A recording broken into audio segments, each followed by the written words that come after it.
Hello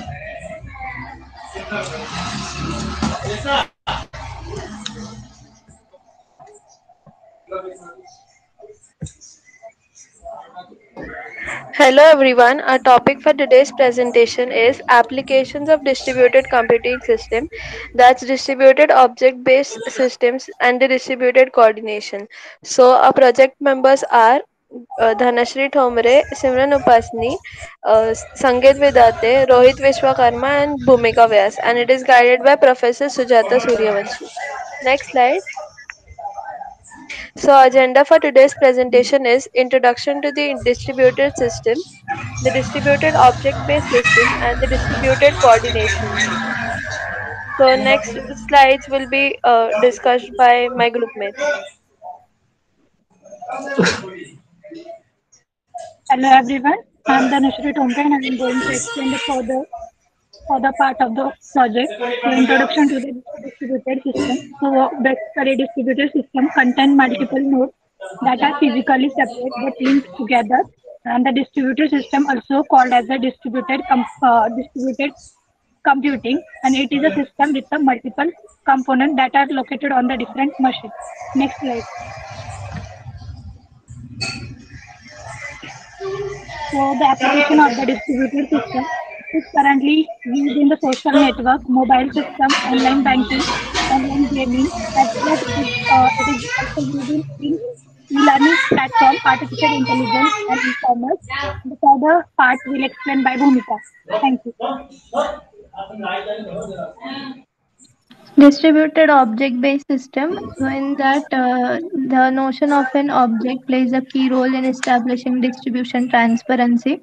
In principle, everything is treated as an object, and clients are offered services and resources in the form of objects that they can invoke. The key feature of an object is that it encapsulates data, and the state and operations on those data are called methods. Methods are available through an interface only, and the state of an object can only be invoked using an object's interface. Next slide.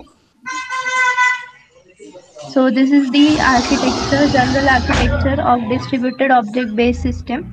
It consists of a client and server. Operations are implemented as method grouped into interfaces.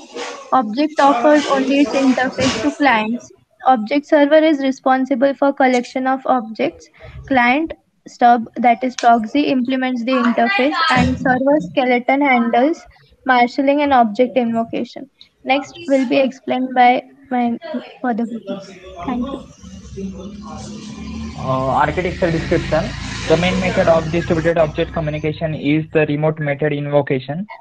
Generally, by message passing, one object sends the message to another object in remote machine or processes perform same task.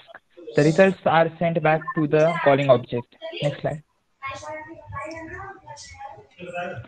Applications. The EBJ Enterprise Java Beans is essentially a Java object that is hosted by a special server offering different ways for remote clients to invoke that object. Typically, services include those for remote method invocation, RMI, database access, JDBC, naming JNDI, and messaging JMS.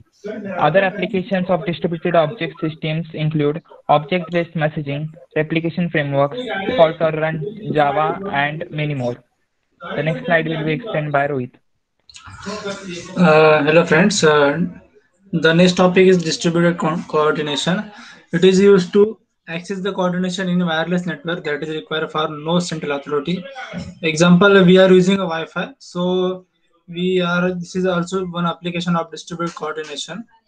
It is used in a ubiquitous in decentralized network, means there is no central network for the networks. There are two basic requirements of this system. First is safety. We are give a password to our Wi-Fi. First, this is safety for us, and liveness. We have used many hours by give the power like charging or our system wireless systems. Some applications of our distributed coordination. First, which is used in a WLAN Wi-Fi network to prevent the collision of IEEE 802 standard base.